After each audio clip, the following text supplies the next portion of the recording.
السلام علیکم، سیریل 10 میں خوش آمدید. میں ہوں فاطمہ ناصر اور اس خوبصورت صبح کا آغاز ایک ساتھ کرتے ہیں. امید کرتے ہیں کہ آپ لوگ سب خیریت سے ہیں، اپنا خیال رکھ رہے ہیں، کوشش کر رہے ہیں کہ پازیٹیولی امپیکٹ کریں اپنے گرد کے لوگوں کے ساتھ، اپنی اوورآل سوسائٹی پر آپ کا اچھا امپیکٹ ہو، اچھا افیکٹ ہو. اور ہمیشہ یاد رکھیں یہ فیصلہ ہم سب خود کرتے ہیں کہ ہم کس طرح سے کنٹریبیوٹ کرنا چاہتے ہیں. ہم کسی اور پہ الزام نہیں لگا سکتے، کسی اور کو بلیم نہیں کر سکتے اگر ہم اپنے آپ کو بہتر نہیں کر سکتے، اگر ہم اپنی رسپانسبلٹی پاکستانی شہری ہونے کے ناطے اچھی طرح سے نہیں نبھا سکتے. اگر آپ کو لگتا ہے کہ آپ نے کچھ ایسا دیکھا جو آپ کو لگتا ہے کہ اچھا نہیں ہو رہا، آپ اس کو روک سکتے ہیں. ایٹ لیسٹ یہ کوشش کر سکتے ہیں کہ خود سے آپ ایک اچھی اگزامپل سیٹ کریں. اگر آپ بھی اسی بھیڑ کا اور کراؤڈ کا حصہ بن جائیں اور وہی چیزیں کرنے لگ جائیں جو کہ دوسرے لوگ کرتے ہیں، تو پھر آپ میں اور کسی اور میں کچھ بھی ڈفرینس نہیں رہے گا. اینڈ آف کورس آپ کسی کو پھر کچھ کہہ بھی نہیں سکتے بیکاز آپ تو خود وہ چیز کرتے ہیں. اس لیے کوشش کریں سب سے پہلے اپنے آپ کو بہتر کریں. اگر آپ کو لگتا ہے کوئی چیز اچھی نہیں ہے، آپ کی اپنی کوئی اچھی ہیبٹ نہیں ہے، تو کوشش کریں کہ اس کو کمپلیٹلی چھوڑ دیں اور اس کو بالکل بھی فالو مت کریں. آگے بڑھتے ہیں. ایک دن ایک نیکی میں پروفیسر امانت رسول ہمارے ساتھ موجود ہوں گے، چلتے ہیں ان کی طرف.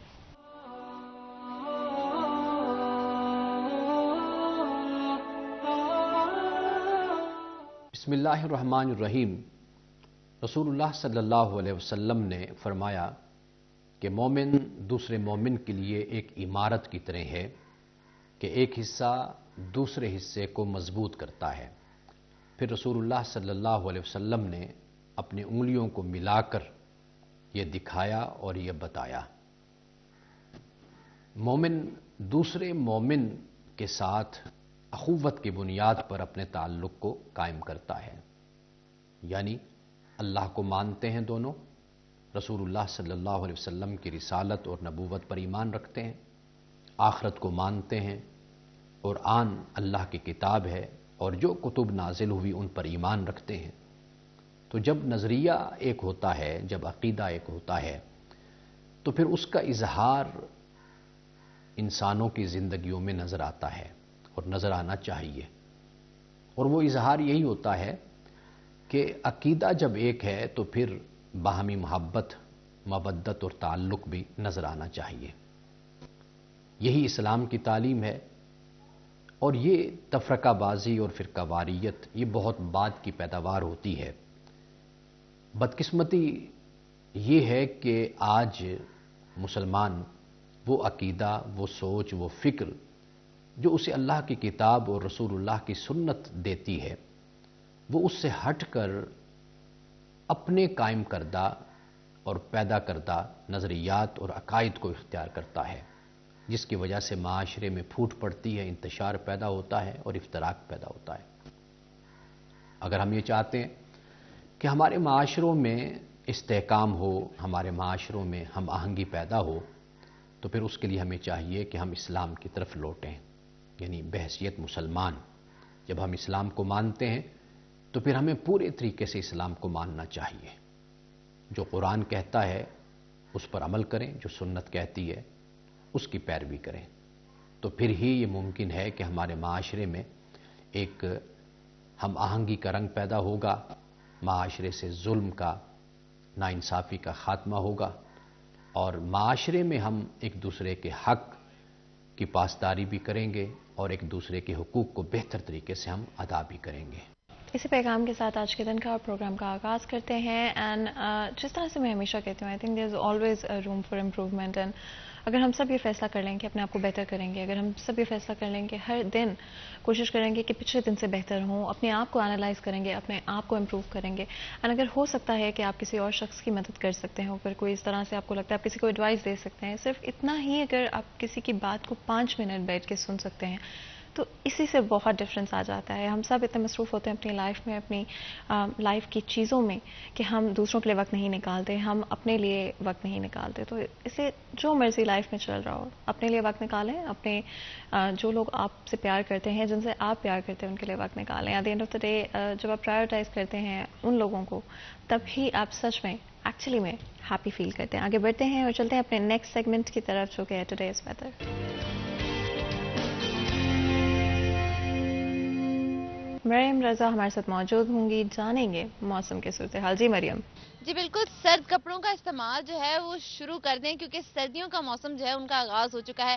جہاں سردیاں آتی ہیں اور موسم جو ہے وہ خوشگوار ہو جاتا ہے، تو اس کے ساتھ ساتھ سردیاں کئی بیماریاں جو اپنے ساتھ لے کر آتی ہیں. تو اپنے آپ کو ان بیماریوں سے بچانے کے لیے گرم کپڑوں کا استعمال کریں تاکہ خود کو بچا سکے. لیکن اگر اس کے ساتھ بات کریں تو فیصل آباد کا موسم جو ہے دن اور رات کے اوقات میں فیصل آباد میں درجہ حرارت میں جو ہے مسلسل کمی آ رہی ہے، جس کی وجہ سے موسم میں جو ہے وہ سردی کو محسوس کیا جا سکتا ہے.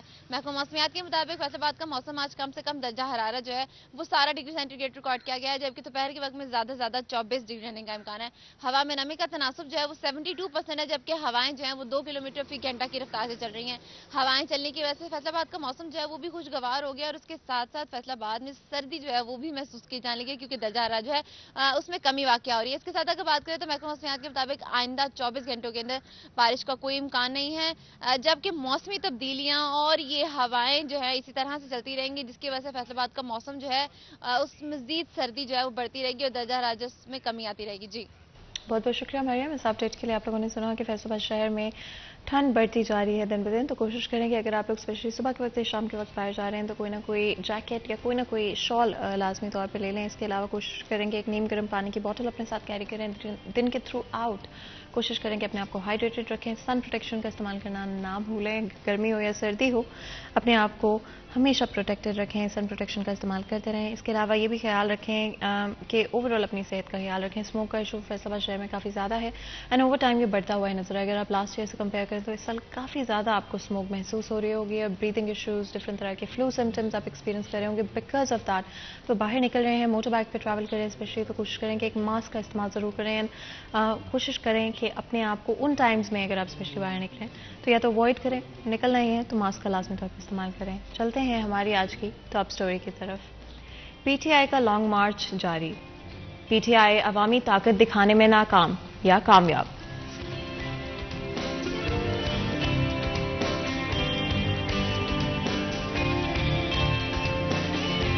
تو جی یہ تھی ہماری آج کی ٹاپ سٹوری. تو بہت ہی خاص مہمان ہمارے ساتھ اسٹوڈیو میں موجود ہیں جن سے نہ صرف اوور آل پالیٹکس پر بات کریں گے، لانگ مارچ پر بھی بات کریں گے اینڈ آگے چلتے ہوئے کیا ایکسپیکٹیشنز ہونی چاہیے. تو جی سب سے پہلے ہمارے ساتھ جب بھی ہمارے گیسٹ ہمارے ساتھ شو میں موجود ہوتے ہیں تو ہم کوشش کرتے ہیں کہ آپ لوگوں کے سوالات کے جواب لیں، آپ لوگوں کے جو بھی کوئریز ہیں، کویشچنز ہیں ان کو آنسر کرنے کی کوشش کریں. At the end of the day سب سے زیادہ امپورٹنٹ عوام ہے، آپ لوگ ہیں. اور پالیٹکس جہاں پر ایک طرح سے ہمیں لگتا ہے کہ بہت دور ہے ہم سے، اور یہ فیصلے شاید پالیسیز فیصلے ہم سے بہت دور ہو رہے ہیں، لیکن ان کا امپیکٹ آپ کی لائف پر، میری لائف پر، آپ کے بچوں کی لائف پر، آپ کی فیملیز کی لائف پر سب سے زیادہ ہوتا ہے. اینڈ آئی تھنک جب تک ہم یہ رسپانسبلٹی کو سمجھ نہیں لیتے، جب تک ہم یہ سمجھ نہیں لیتے کہ ہم نے اپنا کردار ادا کرنا ہے، اپنا رول ادا کرنا ہے. آپ کسی فیصلے سے خوش ہیں تو خوش ہوں، کسی سے خوش نہیں ہیں تو اس کا بھی آپ کو ظاہر کرنا امپورٹنٹ ہے، اس کو شو کرنا اپنے اوپینین کو ضرورت ہے. اور اوپینین ہونا بری بات نہیں ہوتی، لیکن ہائی ڈو فیل لائک کہ شاید ہم اس کو ایک ہیلدی ڈسکشن میں تبدیل نہیں کر پاتے، بلکہ اس میں ہم یا تو کرٹیکل ہو جاتے ہیں دوسرے لوگوں کی، یا ہم ٹالرنٹ نہیں ہوتے ہیں دوسرے لوگوں کی ویوز میں. تو I do think that is some thing جس پہ ہم سب انڈیویجولی کام کر سکتے ہیں اور اپنا بہتر طریقے سے پالیٹکس میں، اپنے ملک کی بہتری میں، پروگریس میں کردار ادا کر سکتے ہیں. سب سے پہلے ہمارے ساتھ تو میر عظمت موجود ہیں، ہمارے سینئر رپورٹر ہیں. آپ کو ویلکم کرتے ہیں میر، بہت بہت شکریہ جو ہمارے شو کے لیے وقت نکالنے کے لیے. اسی کے ساتھ میاں علی سرفراز بھی ہمارے ساتھ موجود ہیں جو کہ former city general secretary P T I Faisalabad ہیں. آپ کو ویلکم کرتے ہیں. بہت بہت شکریہ آپ دونوں کا آج ہمارے ساتھ ہمارے شو میں موجود ہونے کے لیے. عمیر، جس طرح سے میں بات کی تھی کہ اوور پولیٹیکل ڈائنامکس ہمارے کنٹری میں 2022 I think has been a very interesting year politics کے حوالے سے، اینڈ بہت ہی انپریڈکٹیبل تھا. آپ کچھ گیس نہیں کر سکتے تھے. انفلیشن کی اگر ہم بات کرتے ہیں اس سال کے شروع سے لے کر اب تک جو صورتحال ہیں بہت ہی پریشانی کی ہو چکی ہیں، اینڈ یہ بڑی کنسرننگ چیزیں ہیں اگر ہم ان کو ان دا لارجر پکچر دیکھتے ہیں. اگر اس سال کے شروع میں لوگ بہتر طریقے سے اپنے جو فائنینشیل معاملات ہیں ان کو ہینڈل کر رہے تھے، ہمارے ملک کے اگر ہم بات کرتے ہیں کئی جگہ پہ ہم اسٹرگل ضرور کر رہے تھے، بٹ فائنینشلی یا اکنامیکلی اگر ہم بات کرتے ہیں تو میں چیزیں بہتر ہوئیں یا چیزیں اور مشکل ہوئیں؟ بسم اللہ الرحمن الرحیم. سب سے پہلے آپ نے بات کی ہے کہ ملک میں کچھ بھی ہمارے ایک تسلسل برقرار نہیں رہتا. یہ صرف کسی ایک شعبہ میں نہیں ہے، بیشتر شعبہ زندگی میں اگر ہم دیکھیں تو پاکستان میں ہمارے معاشرے میں یہی صورتحال ہے. آپ سیاست کو لے لیں، آپ کو نہیں پتا ہوتا کہ ایک مہینے بعد اس ملک کی سیاست میں کیا بھونچال آنے والا ہے. جو موجودہ حکمران ہیں اگلے مہینے دسمبر میں پتہ نہیں وہ حکمران ہوں گے یا پھر اپوزیشن کے بینچوں میں بیٹھے ہوئے وہ بھی پھر انصاف کے متلاشی ہوں گے اور یا عوامی ہمدردیاں جگا رہے ہوں گے. تو یہ کچھ بھی پریڈکٹیبل نہیں ہے پاکستان کی سیاست میں, اور آپ یہ دیکھیں پچھلے کوئی 70-75 سالوں سے یہی کچھ چل رہا ہے. واضح مثال موجودہ سیٹ اپ موجود ہے. اب سے چند مہینے پہلے تک پی ٹی آئی برسر اقتدار تھی وفاق میں, اور پی ڈی ایم جو تھی وہ اپوزیشن میں تھی. ان کو عوام کا درد بھی یاد تھا, عوام کے لیے نعرے بھی یاد تھے. پھر ایسا ہوتا ہے کہ عمران خان کے خلاف تحریک عدم اعتماد کامیاب ہوتی ہے, پی ٹی آئی اقتدار سے فارغ ہو جاتی ہے, پی ڈی ایم اقتدار پہ آ جاتی ہے. تو آج وہی پاکستان تحریک انصاف جو کہ چند مہینے پہلے اقتدار میں تھی, پاور میں تھی, آج وہ پھر سڑکوں پہ ہے. پنجاب میں بھی کچھ ایسی سچویشن ہوئی. تو پاکستان کی سیاست میں یہ سب چلتا رہتا ہے. اگر ہم اکنامک کی بات کریں تو پاکستانی معیشت میں بھی یہی کچھ ہے, کیونکہ ہم زیادہ تر ڈیپینڈ کرتے ہیں امپورٹس پہ, ڈالر پرائسز پہ, ڈالر کی ویلیو پہ. آپ دیکھیں ڈالر کی قیمت میں آئے روز کبھی کمی ہو رہی ہے, اتار چڑھاؤ, اور بلکہ زیادہ تو اضافہ ہوا. پچھلے کچھ دنوں میں اس میں کچھ کمی ہوئی, پھر اس میں اضافہ ہونا شروع ہو گیا. تو اس کا بزنس کمیونٹی پہ بہت زیادہ اثرات ہیں. آپ کو نہیں پتا ہوتا کہ آپ نے آج جو چیز باہر سے 240 یا 50 روپے ڈالر کے حساب سے امپورٹ کی, اگلے ایک مہینے میں جب تک وہ پاکستان پہنچے گی ڈالر کی ویلیو 220 روپے 22 روپے پہ آ جائے گی. تو وہ جو 30 روپے فی ڈالر کا گیپ ہے, یا ہمارے ملک میں ویسے عدم استحکام ہے, اس کا خمیازہ پھر بزنس کمیونٹی کو بھگتنا پڑتا ہے. اور اس کے ساتھ ساتھ پھر عام شہری, اگر ہم اس کی بات کریں تو اس پر تو بہت ہی زیادہ نیگیٹو امپیکٹ اس موجودہ صورتحال کا آ رہا ہے. اور مہنگائی, وہی مہنگائی جس کا پی ڈی ایم نے نعرہ لگایا تھا, اس کے خلاف لانگ مارچ کیا تھا 11 جماعتوں نے مل کے, ٹھیک ہے, آج شاید ان کو وہ مہنگائی نظر نہیں آ رہی. مولانا صاحب بھی غائب ہیں, دوسرے لوگ بھی غائب ہیں, اور ملک میں مہنگائی کی صورتحال دیکھ لیں. اور پاکستان تحریک انصاف کے لیے بھی یہ لمحہ فکریہ ہے کہ 3.5 سال تک یہ لوگ اقتدار میں پر رہے, مگر آج جب ان کا لانگ مارچ چل رہا ہے تو بجائے اس کے کہ یہ لوگ اپنی کارکردگی پہ بات کریں, کسی بھی سنگل سپیچ میں, کسی بھی سنگل موقع پہ میں نے نہیں سنا کہ پی ٹی آئی کے لوگوں نے اپنی کارکردگی پہ بات کی ہو کہ ہم نے کیا ڈیلیور کیا, ہماری کہاں پہ ناکامیاں تھیں, اور اگر ہم دوبارہ برسر اقتدار آتے ہیں یا ہم پاور میں آتے ہیں تو ہم ان ناکامیوں پر کام کرنے کی کوشش کریں کہ اپنی غلطیوں سے سیکھیں گے. لیکن وہی جو 18 سے پہلے والی سیاست تھی, کینٹینر والی سیاست, دوسروں پہ تنقید, میں سمجھتا ہوں کہ تنقید ہونی چاہیے, مگر اس کے ساتھ ساتھ جو ہے وہ ان کو اپنے گریبان میں بھی جھانکنا چاہیے, کیونکہ کم از کم اس وقت ملک کے ایک بہت بڑے حصے پر پاکستان تحریک انصاف کی ہی حکومت ہے. وہ پنجاب ہو, وہ کے پی کے ہو, وہ گلگت بلتستان ہو, وہ آزاد کشمیر ہو. کم از کم میں سمجھتا ہوں کہ جو ایڈمنسٹریٹو بنیادوں پہ چیزیں ہیں, جو صوبوں کی ذمہ داری ہے, کم از کم وہ کام جو ہیں وہ بہتر ہونے چاہیے. تو اس وقت اگر اوورآل جو آپ کا سوال تھا, ایک غریب آدمی, ایک عام آدمی, ایک سیلریڈ پرسن جو ہے, اس کی جو حالت ہے وہ کافی زیادہ خراب ہے. اینڈ ہمیشہ جب آپ بات کرتے ہیں عام آدمی کی یا بات کرتے ہیں کہ وہ کس طرح سے اسٹرگل کر رہے ہیں, آئی تھنک وہ ریپرزنٹیشن آج ہر ڈفرینٹ کلاس کی ہے, ہر ڈفرینٹ سیکشن کی ہے. آپ کسی بھی جگہ پہ چلے جائیں آپ کو یہی صورتحال ملیں گے. آپ کسی بھی انکم بریکٹ میں فال کرنے والے شخص کے پاس چلے جائیں تو ان کے حالات جو کہ اس سال کے شروع میں تھے اور جو آپ ہیں وہ بڑے پریشانی کے ہیں. آپ کا کیا اوپینین ہے اس ساری سچویشن کے بارے میں جو آج پاکستان میں موجود ہے اس سال کے شروع, یعنی کہ آپ کی حکومت کے دوران اور آپ کی حکومت میں کیا ڈفرینس دیکھتے ہیں؟ دیکھیں جی, عمیر صاحب نے جو بات کہی ہے اس کے ساتھ میں تھوڑا سا آئی have a contradiction with that. Umair صاحب نے کہا کہ پی ٹی آئی اپنی پرفارمنس گیج نہیں کرتی for the period they were in power, اور وہ کنٹینر کی سیاست کر رہے ہیں. حالانکہ جو تماشا اس ملک میں اب کنٹینر کی سیاست وہ ایک سیپریٹ ایشو ہے. Pakistan has never faced this kind of a situation in the past. اب یہ سال کے شروع سے لے کے اب تک خاص طور پہ کچھ ایسی چیزیں ہوئی ہیں جو تو پاکستان کی تاریخ میں کبھی نہیں ہوئی. ایک چیز, کچھ انفلیشن وغیرہ کا تو انہوں نے ذکر کر دیا, وہ تو خیر ایوری ڈے کانورسیشنز ہیں. جس چیز کو میں پوائنٹ آؤٹ کرنا چاہتا ہوں وہ یہ ہے کہ پاکستان از آن دی ورج آف ڈیفالٹ. انٹرنیشنل مارکرز ہوتے ہیں, بہت ساری چیزیں ایویلیویشنز کے لیے یوز ہوتی ہیں. اس وقت پاکستان کی جو ریٹنگ ہے, جو ساری دنیا بات کر رہی ہے کہ پاکستان کے ڈیفالٹ کرنے کے چانسز آر اباؤٹ 64+%، جو کہ پاکستان کی تاریخ میں کبھی یہ فگرز نہیں آئی. اب ڈیفالٹ کر جانا کسی ملک کا، یہ کہنے میں تو بڑا آسان لگتا ہے. بہت سارے لوگوں کا جنرلی ہم اپنے شہر میں بات کرتے ہیں تو ان کا خیال ہے کہ default is a good option, کہ آپ ہاتھ کھڑے کر دیں کہ ہمارے پاس پیسے نہیں ہیں اور کچھ دن کی تنگی آئے گی، مگر اینڈ آف دا ڈے شاید آپ کی لائبلٹیز معاف ہو جائیں گی یا بہت اس طرح کی چیزیں ہوں گی جو کہ ان دی اینڈ ملک کے لیے شاید بینیفیشل ہوں گی. ایسے ہوتا نہیں. Default is a very serious condition. I am an ex banker. میں national bank regional head quarter Lahore میں جاب کرتا رہا ہوں as a corporate investment banker.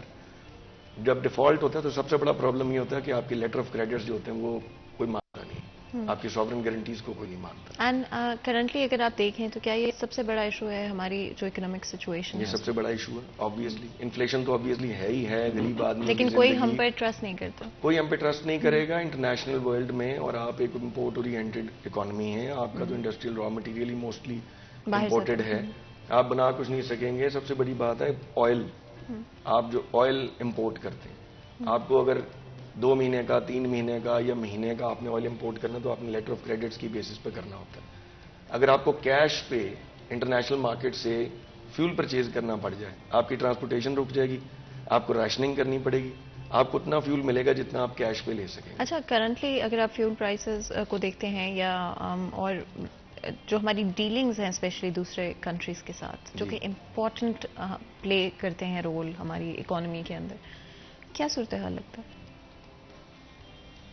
Different countries کے ساتھ جو ہمارے ریلیشنز ہیں، جو تعلقات ہیں، وہ کہاں پہ کھڑے ہیں اس وقت؟ کس طرح سے آپ کو نظر آ رہا ہے ریگارڈنگ فیول کا آپ نے بات کی؟ اوور آل اگر آپ دیکھتے ہیں اوور آل تو جی پاکستان اب جس ایریا کے اندر ہے جیوگرافکلی، اب ہمارے تو چاروں طرف افراتفری ہے. انڈیا کے ساتھ ہمارے تعلقات ہمیشہ سے خراب ہی رہے ہیں. پھر بات یہ چلتی ہے کہ آپ نے امریکہ کا ساتھ دینا ہے کہ آپ نے دوسرے بینک کا ساتھ دینا ہے. یہ ساری سچویشن امریکہ نے تو پاکستان کو ہر طرف سے ٹائٹ کیا ہوا ہے. ہمارے امریکہ کے ساتھ حالات اچھے ہونے چاہیے. It is a world super power, اس میں کوئی شک نہیں ہے. لیکن جن ٹرمز اینڈ کنڈیشنز کے اوپر وہ تعلقات رکھنا چاہتے ہیں، وہ کسی بھی سوورن کنٹری کے لیے پاسبل نہیں ہے اس طرح سے چلنا اتنے دباؤ کے اندر. آبویسلی ہماری سوورنٹی جیپوڈائز ہو جاتی ہے. اور مینلی امریکہ کو آپ چھوڑیں یا نہ چھوڑیں، آپ کو یو ہیو ٹو ڈیسائیڈ کہ آپ نے کس طرف جانا ہے. ہمارے جنرلی تعلقات چائنا سے تعلقات ہمارے ٹھیک ہیں، لیکن ہمارے اس ریجن کے اندر جنرلی ٹینشن تو رہتی ہے. اور پاکستان کے اس وقت سب سے بڑا ایشو جو آپ کی ریجنل تعلقات سے زیادہ آپ کے مالی حالات کا ہی ہے. So we have to mainly focus on that. اگر ہم یہ سمجھتے ہیں کہ ہمارے بہت سارے دوست ممالک بھی ہمیں بیل آؤٹ پلان کو دیں گے یا وہ آگے بڑھ کے ہماری مدد کریں گے، تو آئی ڈونٹ تھنک کہ وہ اس طریقے سے ہوگا، اسپیشلی انڈر دس گورنمنٹ جس کی popularity with in the country بالکل نہیں ہے. کوئی بھی دوسرا ملک کسی بھی پاپولر گورنمنٹ سے بات کرتا ہے، وہ گورنمنٹ جو کہ صرف ایک شہر تک رہ گئی ہو اور پورے ملک میں احتجاج ہو رہا ہو اور ایک بالکل ناجائز طریقے سے امپوز ہوئی ہو، اس کے ساتھ کسی بھی گورنمنٹ نے اگر آپ کے ساتھ کوئی بات کرنی ہے تو انہوں نے اگلا نیکسٹ 5 ایئر 6 ایئر کوئی لمبا چوڑا پلان دیکھنا ہوتا ہے. جس گورنمنٹ کا 1 مہینے کا نہیں پتا اور وچ از ہائیلی ان پاپولر، اس کے ساتھ تو کوئی بات بھی نہیں کرنا چاہتا. اور یہ ہمارے ملک کا نقصان ہے. آئی فیل ٹو انڈرسٹینڈ کہ ہماری اسٹیبلشمنٹ پلس یہ سٹنگ گورنمنٹ کس بات سے یہ ڈرے. تو ہمیں تو پتہ ہے کیوں ڈرے ہوئے ہیں، بیکاز دے نو کہ اب جنرل الیکشن اگر آپ کو تو جنرل الیکشن کا رزلٹ کیا آئے گا. But the only way forward is کہ آپ ایک جنرل الیکشن کی طرف جائیں اور اس کے رزلٹ کو سب ایکسیپٹ کریں. جو بھی پارٹی برسر اقتدار آئے پاپولر ووٹ سے، وہ پاکستان کو آگے لگلی فارن پالیسی بھی وہ بنائے اور اکنامک پالیسی بھی وہی بنائے. بلکہ اس سے پہلے کہ مزید گفتگو کریں بریک لیتے ہیں، کہیں مل جائے گا ہمارے ساتھ رہے گا.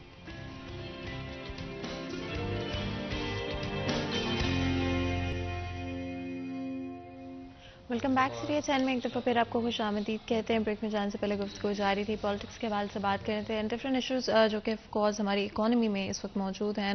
کس طرح سے سچویشن آپ کو اگر آپ 2022 کے شروع سے لے کر اب تک انالائز کریں تو تبدیل ہوتی ہوئی نظر آئی ہے. میں ڈیفینیٹلی جب بھی کوئی پولیٹیکل سٹیپ لیا جاتا ہے جس طرح سے اس وقت لانگ مارچ جاری ہے، اس کا کہیں نہ کہیں امپیکٹ آپ سوشلی ڈفرینٹ سیکٹرز کے اوپر ہوتا ہوا نظر آتا ہے. اس وقت لانگ مارچ کے کیا آپ کے خیال میں آؤٹ کمز ہو سکتے ہیں آنے والے وقت میں، اور کرنٹلی کیا امپیکٹ ہوتا ہوا نظر آ رہا ہے؟ دیکھیں کوئی بھی جماعت جب سڑکوں پہ نکلتی ہے تو اس کا بنیادی مقصد تو یہی ہوتا ہے حکومت کو پریشرائز کرنا، اپنے مطالبات منوانے کے لیے اپنی سیاسی طاقت کا اظہار کرنا۔ وہ تمام پاکستان کی بڑی سیاسی جماعتیں لانگ مارچ کرتی رہی ہیں، جس طرح کہ اب پی ٹی آئی کر رہی ہے، اس سے پہلے بھی ایک بار کیا گیا 126 دن تک دھرنا بھی اسلام آباد میں ہوا۔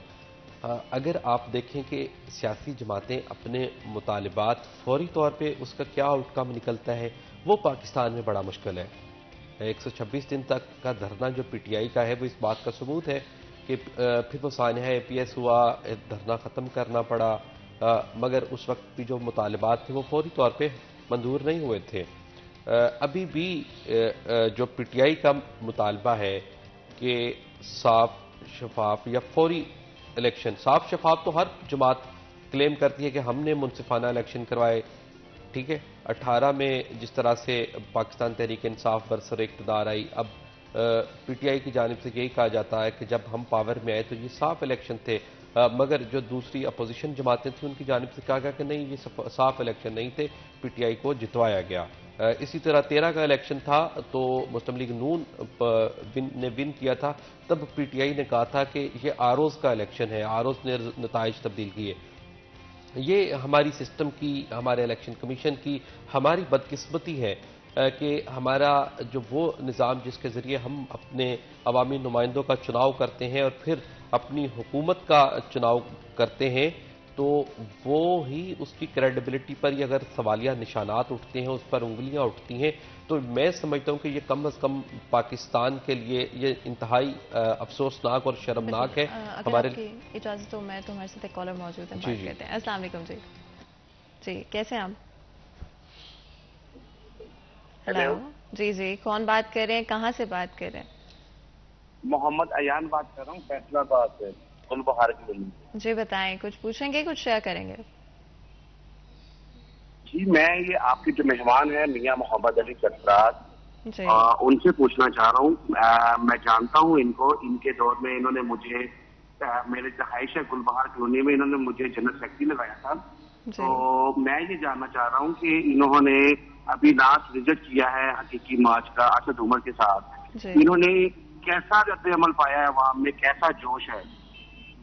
بالکل جی، بہت بہت شکریہ کال کرنے کا۔ ہمارے ساتھ کالر موجود ہے فیصل آباد شہر سے، جن کا سوال ہے آپ سے پوچھ رہے ہیں کہ کس طرح کا جوش و جذبہ عوام میں نظر آیا۔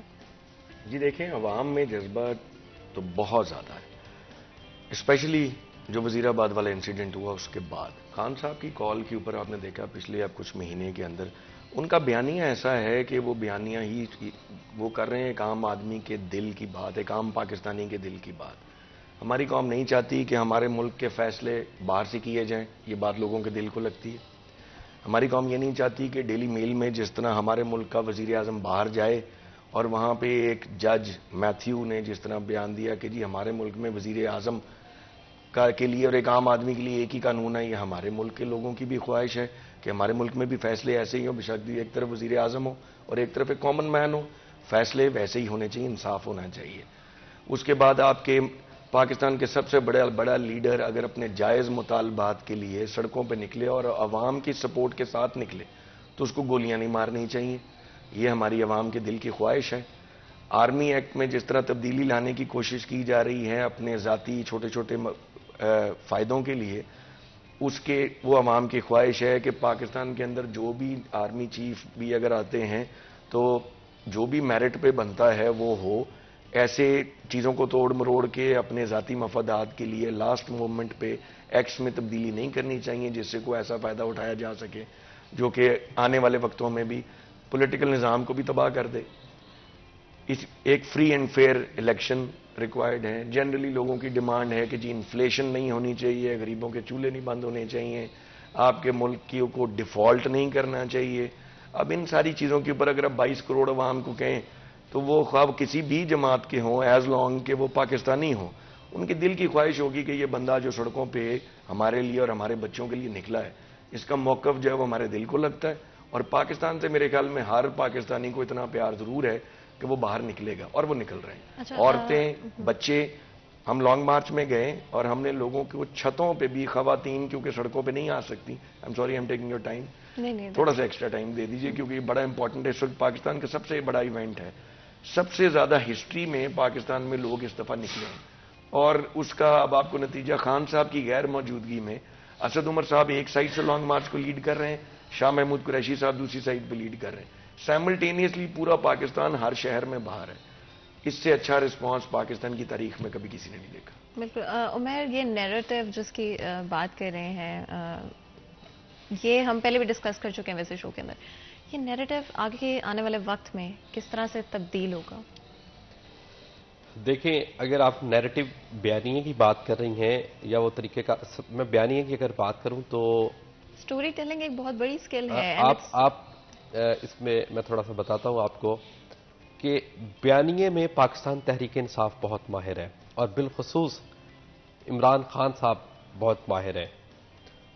جس طرح 13 سے 18 تک عمران خان صاحب نے کیمپین چلائی کرپشن کو لے کے، ملک میں جو برسر اقتدار پارٹیز تھی ان کو لے کے کہ انہوں نے کرپشن کی، ان کے خلاف ان کا احتساب ہونا چاہیے، وہ ان کا بیانیہ بہت پاپولر رہا. اب ہم 18 کے بعد آتے ہیں، اور بالخصوص جب سے پی ٹی آئی اقتدار سے فارغ ہوئی ہے، اب عمران خان نے حقیقی آزادی کا نعرہ لگایا، اور میں سمجھتا ہوں کہ ان کا یہ نعرہ جو ہے یا یہ بیانیہ ہے وہ بھی بہت زیادہ مقبول ہوا ہے. عوام میں اس نے بہت زیادہ پذیرائی حاصل کی ہے. ایک طرف تو عوام اس مہنگائی سے تنگ ہیں، موجودہ سیاسی صورتحال سے تنگ ہے، اور ایسی صورتحال میں پھر وہ شاید وہ عمران صاحب نے عوام کے جذبات کو دیکھتے ہوئے یہ نعرہ لگایا. تو میں سمجھتا ہوں کہ کم از کم ان کی سیاست کی حد تک، پی ٹی آئی کی سیاست کی حد تک بہت بر وقت نعرہ لگایا. اللہ کرے کہ آنے والے دنوں میں پاکستان کے حالات بہتر ہوں اور پاکستان کو واقعتاً ہی حقیقی آزادی مل سکے، جس طرح سے جو سچویشن ہے چل رہی ہے اس وقت ملک میں، اور عوام کے ساتھ بالخصوص وہ بندہ جو 15 20 25 30 ہزار روپے سے تنخواہ لینے والا ہے، دہاڑی دار ہے، اس کے اس وقت ملک میں جو حالات ہو چکے ہیں کہ اس کے لیے 2 وقت کی روٹی مشکل ہو چکی ہے. میں سمجھتا ہوں کہ اس وقت پاکستان کا جو پولیٹیکل انسٹیبلٹی ہے، اس کے ساتھ ساتھ پاکستان میں مقامی جو عام شہری ہے اس کا سب سے بڑا مسئلہ جو ہے وہ مہنگائی ہے. وہ دیکھیں، اپنے اس کی 2 وقت کی روٹی پوری نہیں ہوتی، وہ کس طرح سے اپنے گھر والوں کا جو علاج ہے، اپنے کسی پیارے کا علاج ہے، وہ کسی اچھے اسپتال سے کروا سکے گا. سرکاری اسپتالوں کی سچویشن تو آپ کے سامنے ہے. وہ کیسے ایک اچھے نامور تعلیمی ادارے میں اپنے بچے کو تعلیم دلوا سکے، کیونکہ اس کے پاس اتنی باری فیس سے جمع کروانے کے پیسے نہیں ہیں. اور سرکاری، اگر بالخصوص نچلے لیول پہ اگر ہم میٹرک تک کی تعلیم دیکھیں تو وہ سرکاری اسکولوں کی سچویشن اس طرح سے نہیں ہے، اور سرکاری نظام تعلیم کو بہتر کرنے کی کوشش بھی نہیں کی گئی. تو یہ ساری چیزیں آخر کب تک چلیں گی؟ اور آپ دیکھیں، عوام اکتا چکی ہے. اگر عمران خان نے سسٹم کے خلاف نعرہ لگایا ہے تو عوام ان کے ساتھ کھڑے ہیں. مگر ہماری یہ مطالبہ ہے خان صاحب سے، پی ٹی آئی کے لوگوں سے، کہ جب اگر آپ لوگ آئندہ پاور میں آتے ہیں تو کم از کم اس کے لیے کوئی پالیسیز بنائیں، تاکہ اس پہ کوئی ابھی سے ورکنگ سٹارٹ کریں. اگر الیکشن میں پی ٹی آئی کو حکومت ملتی، جس کو بھی ملتی ہے، کم از کم جو عوام کے حقیقی مسائل ہیں، اس پاکستان کو درپیش چیلنجز ہیں، ان پہ کام ہو سکے. نہ کہ صرف آپ نعرے لگاتے رہیں اور جب پھر آپ کو ایک پاور مل جائے تو آپ دیکھیں کوئی جو 3.5 سال تھے پی ٹی آئی کے، وہ ڈیلیور نہیں کر پائی پی ٹی آئی. یہ بالکل آپ نے درست کہا کہ پرفارمنس وائز کہاں پر سٹینڈ کرتے ہیں، اور عوام کی جو ایکسپیکٹیشنز ہے، بیکاز جتنا زیادہ عوام آپ کے ساتھ کنیکٹ کرتی ہے، ایکسپیکٹیشنز اتنی زیادہ ہوتی ہیں. آپ تھوڑا سا بھی ڈیلیور نہیں کر پاتے، اتنا ہی ڈس اپوائنٹمنٹ عوام کو فیس کرنا پڑتا ہے. اس سے پہلے مزید گفتگو کریں، بریک لیتے ہیں، کہیں مت جائے گا ہمارے ساتھ.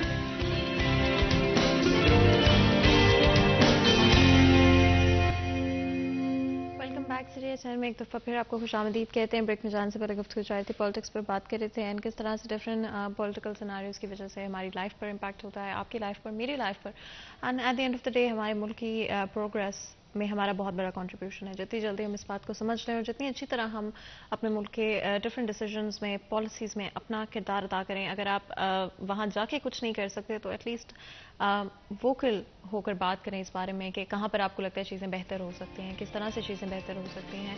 اینڈ یہ بہت امپورٹنٹ ہے کہ ہر شخص پولیٹیکلی اویئر ہو ہمارے ملک میں.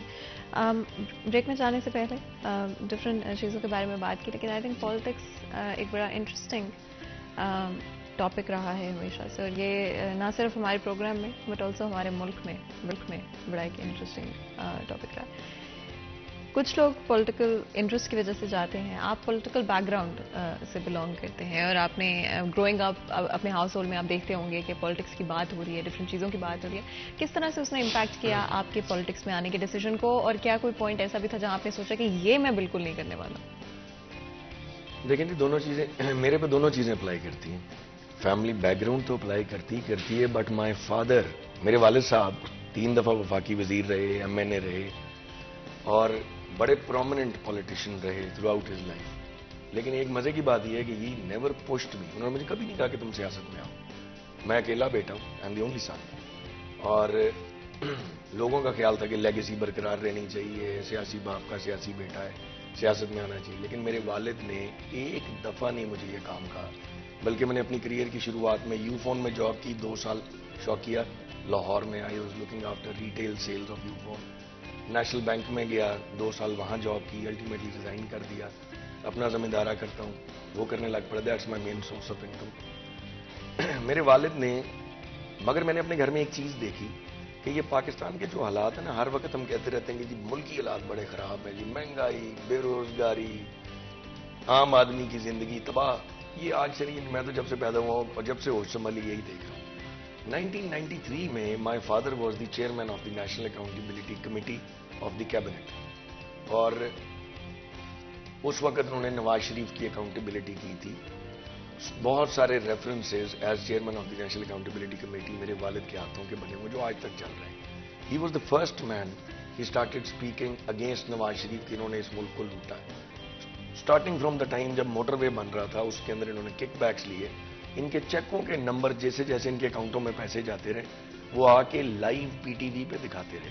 بٹ انفارچونیٹلی اس وقت ہماری قوم کو اٹ واز ٹو ارلی, لوگوں کی انڈرسٹینڈنگ اس وقت اتنی نہیں تھی, اور لوگ بہت زیادہ جنون میں نواز شریف کی محبت میں مبتلا تھے, اور وہ ان کی محنت اس لحاظ سے ضائع گئی. اور یہ پیسے والے لوگ تھے, انہوں نے ہر چیز خریدی ہوئی تھی پاکستان کی.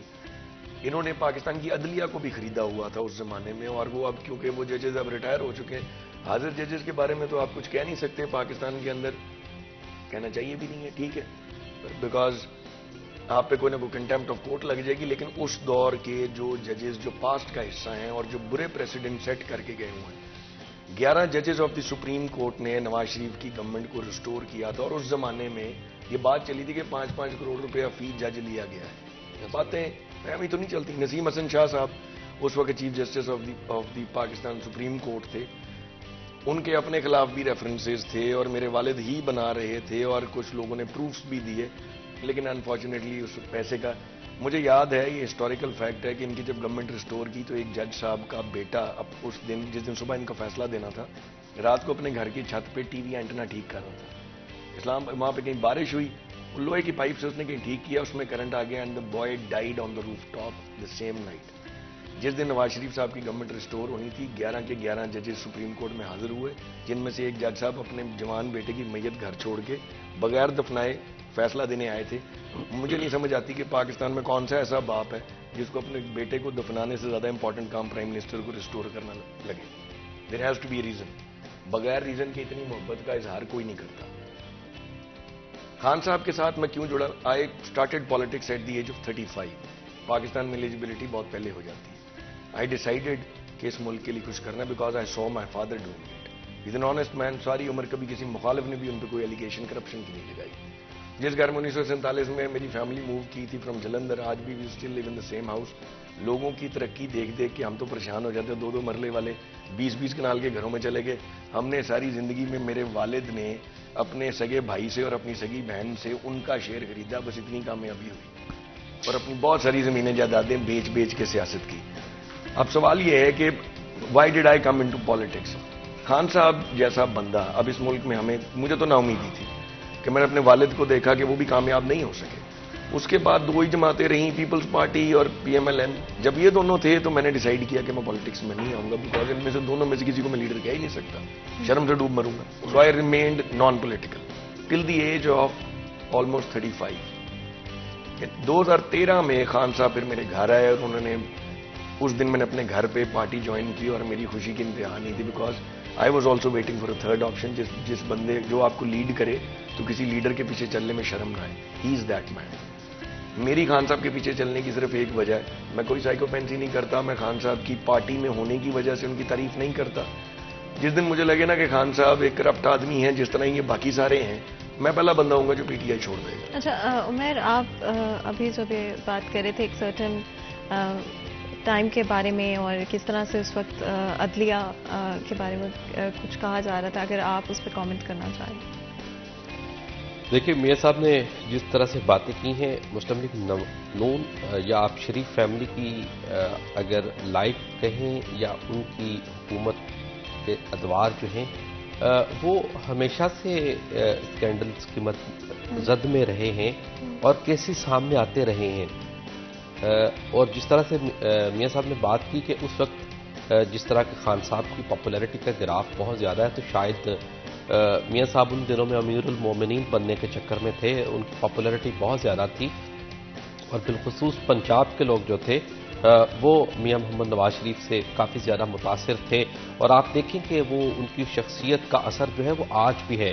شہباز شریف اس طریقے سے اپنے آپ کو پبلک میں منوانے میں کامیاب نہیں ہوئے جس طرح سے مسلم لیگ نون کو نواز شریف نے چلایا, سنبھالا, اور مشرف کی آمریت کے بعد بھی جس طرح سے ان کی پارٹی نے دوبارہ کم بیک کیا, اور اب بھی جو مسلم لیگ نون کا ورکر ہے اس کی نظر جو ہے وہ نواز شریف پر ہے کہ نواز شریف واپس آئیں اور ان کی پارٹی کو لیڈ کریں. لیکن جس طرح سے بات کی ہے وہ چاہے لندن کے فلیٹس ہوں, وہ حدیبیہ پیپر مل کیس ہو, دیگر کیسز ہوں, اس طرح کے بیشتر کیسز جو ہیں وہ نواز شریف فیملی پر ہوئے ہیں. لیکن ہوتا وہی آیا جس طرح سے آپ دیکھیں کہ خان صاحب جو تھے وہ احتساب کا نعرہ لگاتے تھے, پھر 18 سے آپ دیکھیں 3.5 سال تک وہ وفاق میں رہے. شہزاد اکبر صاحب کو احتساب کے حوالے سے خصوصی ذمہ داریاں سونپی گئی, لیکن اس طرح سے ان لوگوں کا یا کسی بھی کرپٹ کا یا جس پہ کرپشن کے الزامات ہیں وہ احتساب نہیں ہو سکا ہے. وہ پیناما پیپرز وہ دیکھیں آپ کہاں سے شروع ہوا, پھر فیصلہ کہاں پہ جا کے ختم ہوا. تو میں یہ سمجھتا ہوں کہ اس میں ہمارے سسٹم میں کچھ کمیاں ہیں, ان کو دور ہونا چاہیے. اگر واقعتاً کسی پہ الزامات ہیں یا کچھ ایسے ایویڈنسز ہیں تو پھر ان کیسز کا کلین اینڈ کلیئر فیصلہ ہونا چاہیے, تاکہ وہ لوگ جنہوں نے اگر کہیں پہ بھی پاکستان کی کوئی دولت لوٹی ہے, عوام کے ٹیکس کے پیسے کے ساتھ فراڈ کیا ہے, تو ان کا جو چھپا ہوا چہرہ ہے وہ بے نقاب ہو, ان کے چہرے سے نقاب اترنے چاہیے. صرف نون لیگ کے لوگ ہی نہیں, کوئی بھی اینی پاکستانی یا کوئی بھی شخصیت, وہ سیاسی ہے, وہ کاروباری ہے, وہ ایک عام شہری ہے, وہ گورنمنٹ سرونٹ ہے, اگر کہیں پہ وہ کرپشن کرتا ہے, وہ رشوت وصول کرتا ہے, اس کے خلاف شکایات آتی ہیں, تو اس کے لیے ادارے موجود ہیں. ان اداروں کو نیوٹرل ہو کے کام کرنا چاہیے. ابھی دیکھیں نا جس طرح کہا جا رہا ہے کہ جو نیب ہے وہ وفاق کا ایک ذیلی ادارہ بنی ہوئی ہے. اسی طرح اگر ہم پنجاب میں دیکھو اس وقت PTI کی گورنمنٹ ہے, تو اینٹی کرپشن پہ یہی ایلیگیشنز ہے کہ جو PTI گورنمنٹ کی جانب سے کہا جاتا ہے اینٹی کرپشن کی جانب سے وہی کر دیا جاتا ہے, مخالفین کو نشانہ بنایا جا رہا ہے. تو یہ سلسلہ بند ہونا چاہیے, یہ سلسلہ ختم ہونا چاہیے, کڑا احتساب ہونا چاہیے, clean and clear transparent system طریقے سے چلنا چاہیے, تاکہ یہ ملک کے ساتھ جو ہونے والا مذاق ہے, پاکستانی عوام کے ساتھ جو ہونے والا مذاق ہے, گھنونا مذاق ہے. آپ دیکھیں اس ملک کو اللہ نے کتنے وسائل دیے ہیں, لیکن ان تمام وسائل کے باوجود آپ ہماری سچویشن دیکھیں. تو یہ اگر ادارے بہتر ہوں گے, ہمارا سسٹم بہتر ہوگا, تو اس کے ساتھ ہی ہمارا ملک بہتر ہو سکے گا. اینڈ آئی ریئلی ہوپ کہ جو ہونا تھا وہ ہو گیا. جو آگے کے جو نوجوان ہیں, مجھے لگتا ہے وہ انہی چیزوں کو, پرانی چیزوں کو, انہی جس طرح سے چلتی آ رہی ہے ان کو ایکسیپٹ نہیں کرنا چاہتے. ایگری کرتے ہیں اس بات پر؟ بالکل اگری کرتا ہوں جی. اور اب ویسے بھی اب میرا خیال ہے ہمارے پاس آخری موقع ہے کہ اب اگر ہم ایکسیپٹ کریں گے تو پاکستان کا شاید بیڑا گرک پوری طریقے سے ہو جائے گا. احتساب جس طرح عمیر صاحب کہہ رہے ہیں بڑا کڑا احتساب ہوا ہے. آتے ساتھ ہی NRO دیا گیا ہے. اوپن اینڈ شٹ کیسز جن پہ 4 سال سے لوگ رو رہے تھے کہ اوپن اینڈ شٹ کیسز ہیں. کنوکٹڈ مجرم جو ہیں وہ بھاگے ہوئے ملک سے, کسی کے پلیٹلیٹ گرے ہوئے ہیں, کسی کو کچھ ہوا ہے, کسی کو برطانوی اداروں نے جرمانے کیے ہوئے ہیں, بے شرمی کی انتہا پہ پہنچے ہوئے ہیں. اس ملک میں ایشو ہی صرف یہ ہے کہ احتساب اب ہونا چاہیے اینڈ پیپل وانٹ. اچھا کیا لگتا ہے الیکشنز ہوں گے نہیں ہوں گے؟ الیکشن تو بھی ہونا ہی ہے نا جی. الیکشنز تو اپنے نیچرل ٹینیور پہ تو ان اینی کے یہ سب ڈاؤن دا روڈ 2023 میں تو الیکشن ہونے ہی ہونے. لیکن تب تک پتہ نہیں ملک رہے گا کہ نہیں رہے گا. خدا نہ خواستہ جس طریقے سے یہ بیڑا گرک کر رہے ہیں اس ملک کا, ہمارا ایشو یہ نہیں ہے. ہمیں کو 6-7 مہینے انتظار کرنے میں اتنی کوئی ایشو نہیں ہے. PTI is a very popular party, بے تحاشا ووٹ بینک ہے. ہینڈز ڈاؤن PTI کا آپ کوئی کینڈیڈیٹ کہیں کھڑا کر دیں, خان صاحب کے منہ کو اس بندے کو اتنا ووٹ مل جانا ہے کہ میرے خیال میں بس آپ کی ٹکٹ کی دیر ہے. جس کو ٹکٹ مل گیا وہ MNA MP بن جائے گا. 6 مہینے بعد بن جائیں گے, 7 مہینے بعد بن جائیں گے, کسی کی صحت کو فرق نہیں پڑتا. دی اونلی پرابلم ہے کہ 6-7 مہینے میں اس ملک کے ساتھ جو ہو رہا ہے وہ برداشت کیسے ہوگا. 6-7 مہینے کے بعد اگر یہ عوام ویسے ہی مر گئی تو شاید الیکشن کی ضرورت ہی نہ پڑے. اچھا ملک کی دیوالیہ ہو جائے. ایک سوال ہے میرا, اگر آپ کہتے ہیں کہ PTI کا ٹکٹ جس بندے کو ملے گا اس کو ووٹ اتنے پڑ جائیں گے کہ وہ جیت جائے گا, کیا آپ کے وہ امیدوار جو اس امید پہ آئیں گے کہ ہمیں خان صاحب کا اتنا ووٹ پڑے گا اور ہم جیت جائیں گے, کہیں وہ اس غلط فہمی میں نتائج الٹ تو نہیں ہو سکتے؟ لیکن پھر بات یہ ہے کہ میں نے جو بات کی ہے نا اس کو لٹرل لفظوں میں آپ نہ لیں. آبویسلی الیکشن ایک سائنس ہے. الیکشن لڑنے کے لیے you have to be capable enough to contest the election. بندے تو سیاسی ہی ہونے چاہیے آئیڈیلی. اور لیکن اس بات سے آپ ایک چیز ضرور دیکھیں کہ PTI آپ کو اب کسی بندے کے باہر سے آنے کی ضرورت نہیں رہے گی. PTI کے پاس اپنے ایجوکیٹڈ بندے اور اپنے لائل بندے کسی بھی حلقے میں پورے پاکستان میں ہیں. اٹ ہیز ٹو بی نظریاتی لوگوں کو نہیں ہوں گے آئندہ انتخابات میں. نہیں, خان صاحب کو جتنا برا ایکسپیرینس ہوا ہے میرا نہیں خیال, اور خان صاحب جس طرح خود پچھتا بھی رہے ہیں اور بار بار کہہ بھی رہے ہیں, میرا نہیں خیال کہ ان کا پرائم موٹو ہی اب یہ رہ گیا کہ اب بندہ میرا جیسا بھی ہو نظریاتی ہونا پہلی شرط ہے, اور پارٹی لائل ہونا اور سروس ٹو دی پارٹی ہو, اور میرے خیال میں وہی بندے جیتیں گے. کیسے میک شور کریں گے کہ یہ جو لوگ ہیں وہ لٹرلی پیشنیٹ ہیں پارٹی کے حوالے سے, جو نیریٹو اس کے پروسیجرز پارٹی نے بنا لیے ہیں. اس کے بہت سارے پروسیجرز پارٹی نے بنا لیے ہیں. بہت ساری پیرلل ایویلیویشن پروسیسز بن گئے ہیں. ایک جگہ سے ایویلیویشن نہیں ہو رہی. آپ کی پبلک پاپولیرٹی بھی, بٹ دا پوائنٹ از کہ party popularity is the main thing. I belong to political party. میرے والد صاحب نے اس شہر سے آزاد الیکشن لڑ کے گھنٹہ گھر والی سیٹ سے 10,000 ووٹ لیا اگینسٹ آل پارٹیز, اور ہی لاسٹ بائی 1,000 ووٹس. اور وہ بھی ایک پارٹی کے کینڈیڈیٹ نے دوپہر کے بعد دوسرے ایک مخالف کو ووٹ دلوانے شروع کر دیا, otherwise he would have won the seat. So اگر I would just want to add, لیکن اس کے باوجود I have a very strong political family background, but I still maintain کہ اب نہ یہاں پیری مریدی چلنی نہ کوئی اور چلنی. عمران خان از دا مین. وہ جس کو بھی ٹکٹ دیں گے اس کو ایک ہیوج ایڈوانٹیج ہوگا. بندہ نالائق ہوگا تو سیٹ ہارے گا. اینڈ آئی ریئلی ہوپ کہ ہمارے ملک کے لیے جو بہتر ہے آنے والے وقت میں وہ بھی ہو. تو ان کا بہت بہت شکریہ آج ہمارے شو کے لیے وقت نکالنے کے لیے. آپ ایک بریک لیتے ہیں, کہیں مزہ آئے گا ہمارے ساتھ رہے گا.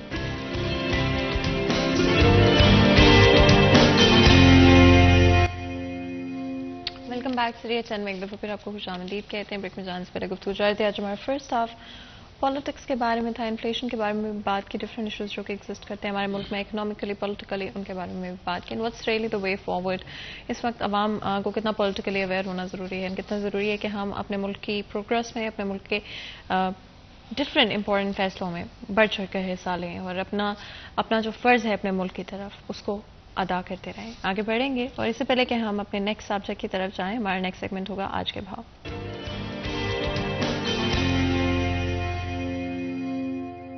محمد بلال ٹوکر ہمارے ساتھ موجود ہوں گے, چلتے ہیں ان کی طرف. جی بالکل. مارکیٹ کمیٹی فیصل آباد کی جانب سے آج بروز جمعرات کی ریلی جو ہے وہ جاری کر دی گئی ہے. برائیلر مرغی کا گوشت مہنگا ہوتا دکھائی دیا اور 400 کے قریب پہنچ چکا ہے. 394 روپے فی کلو کو چھو چکا ہے. مہنگے ہونے کا سلسلہ جو ہے وہ جاری ہے, اور آج قیمت جو ہے وہ 201 روپے درجن پھر بڑھتے ہوئے 256 روپے درجن پہ پہنچ چکی ہے. سبزیوں میں بھی اتار چڑھا ہوا ہے. پھل بھی آج تبدیلی کے ساتھ ریکارڈ کیے جا رہے ہیں. آلو کا چھلکا 4 روپے کلو سستا ہوا ہے, جو کہ 94 روپے 90 روپے کلو ہو گیا ہے. پیاز 4 روپے کلو مہنگا ہوا ہے.